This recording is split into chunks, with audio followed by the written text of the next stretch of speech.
Annyeonghaseyo Robun. Sebelum mulai, pastikan kalau kalian sudah menonton ringkasan episode sebelumnya ya. Selain itu, jangan lupa subscribe dan pencet lonceng buat tahu updatean sinopsis film atau serial lainnya. Like dan komennya juga jangan lupa. Yuk, tanpa lama-lama, kita mulai. Sijak! Sojin mempertanyakan poster pencarian yang ia temukan. Namun Junki diam saja.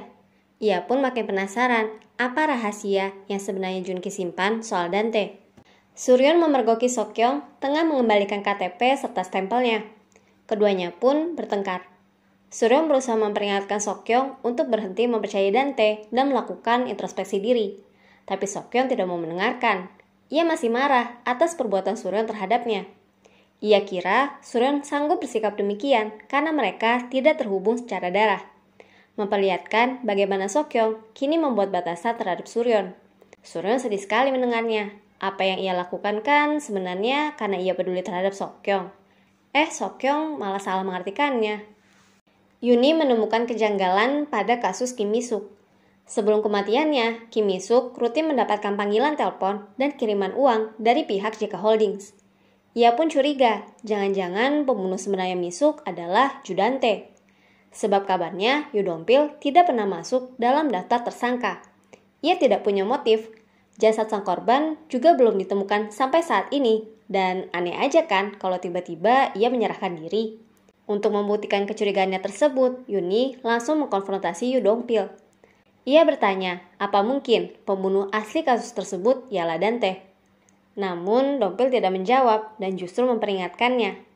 Yuni bisa saja berakhir sama seperti Kim Mi-suk jika terus menggali lebih dalam. Kebetulan perbicaraan tersebut terdengar oleh Dante. Sehingga kini Dante memasang sikap waspada. Ia meminta sekretaris Jo untuk memperhatikan gerak-gerik Dong-pil dan Yuni. Lagian Yuni kenapa nanya di tempat umum ya? Tanya tuh harusnya diam-diam aja gitu.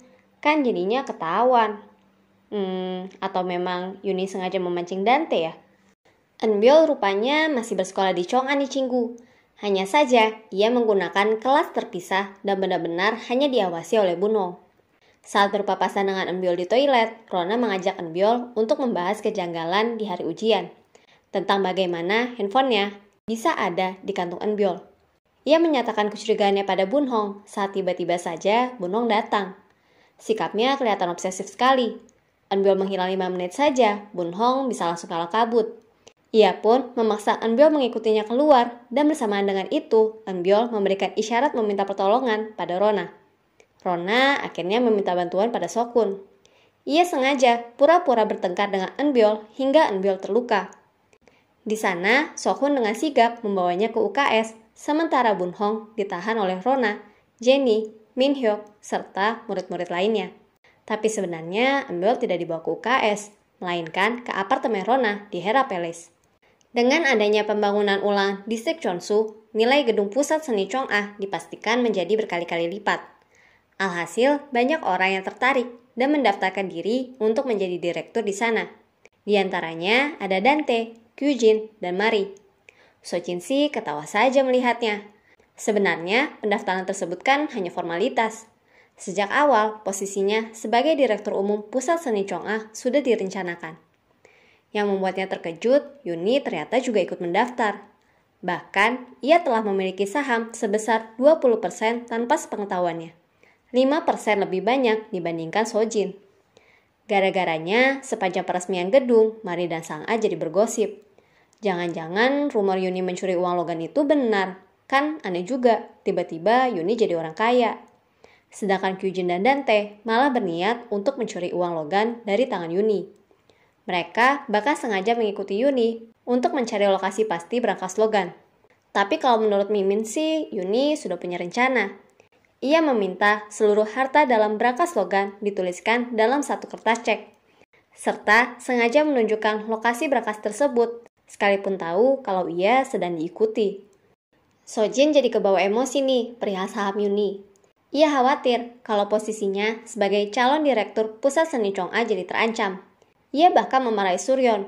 Ia pikir pembelian saham ini juga termasuk dalam rencananya. Tapi Suryeon tidak tahu apa-apa.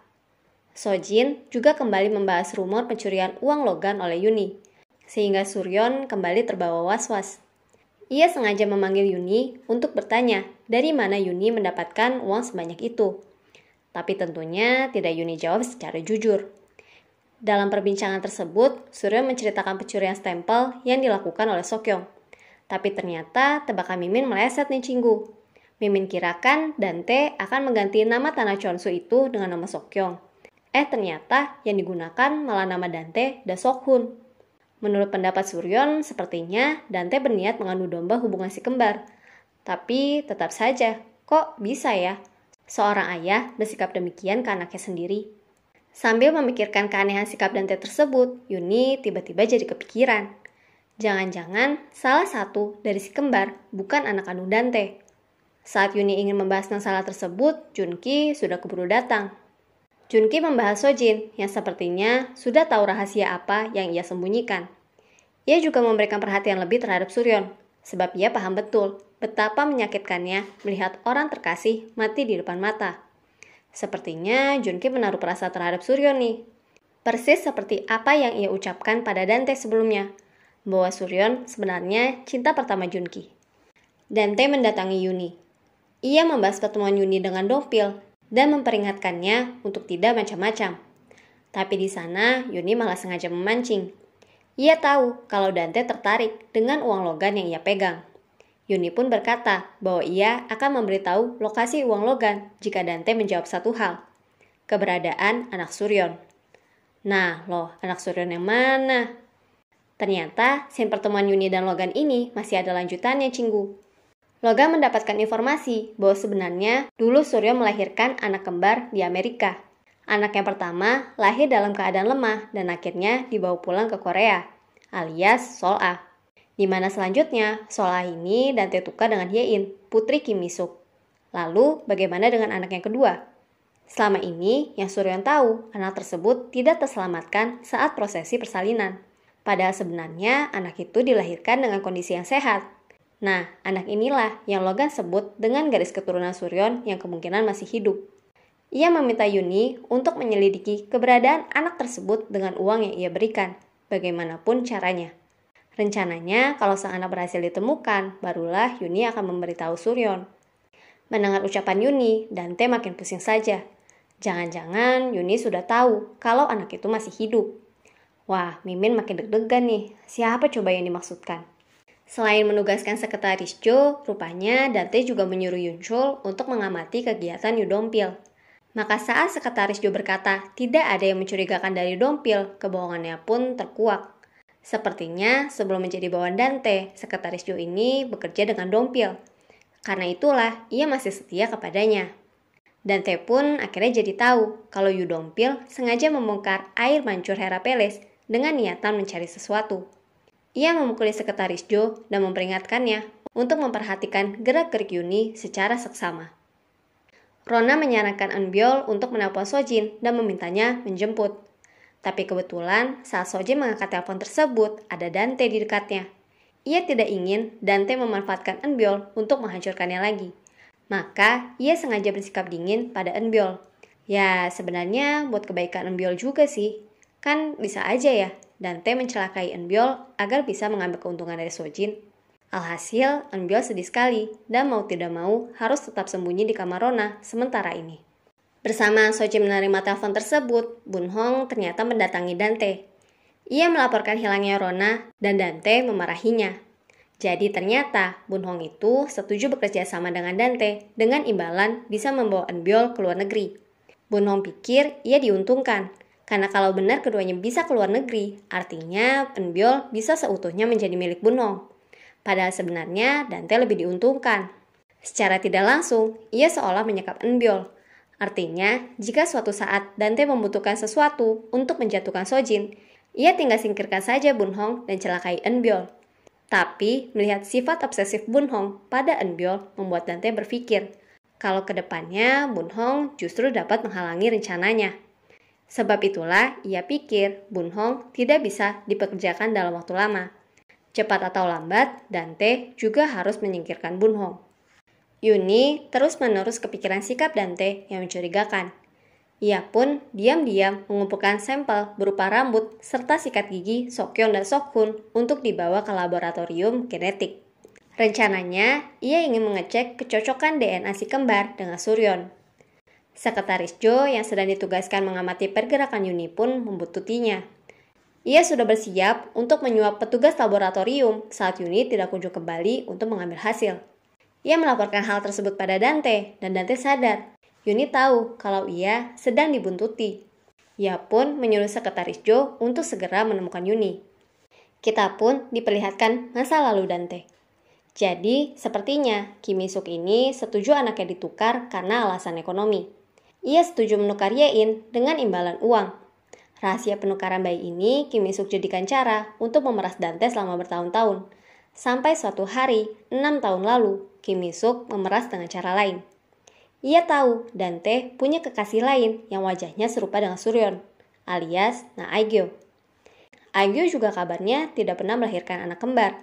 Maka satu dari anak tersebut pastilah bukan anak kandungnya. Merasa geram, Dante seketika langsung membunuh Kim Mi-suk di tempat. Makanya ya, jadi orang jangan serakah-serakah amat, kena batunya juga kan.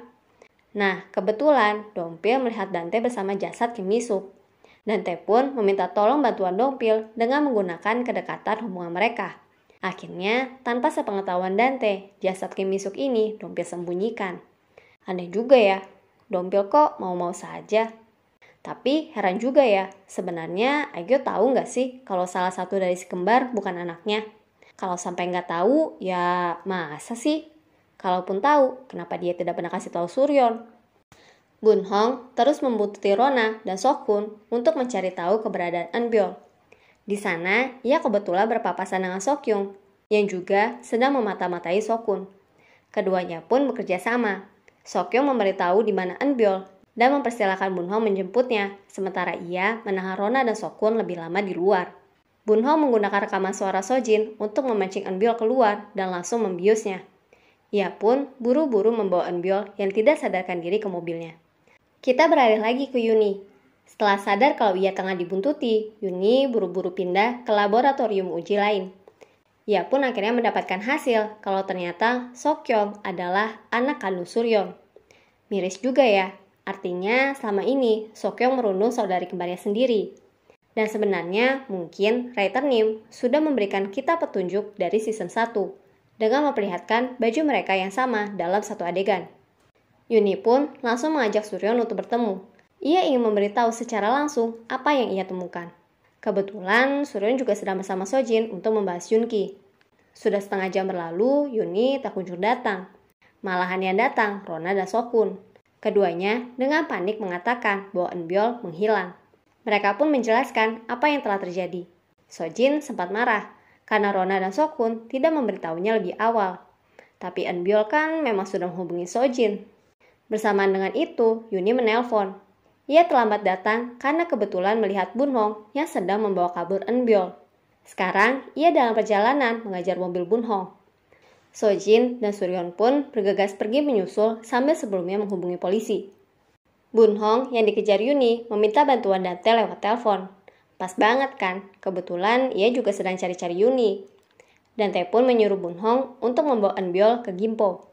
Sayangnya, saat sampai di tempat janjian, Dante malah balik menyekap Bunhong.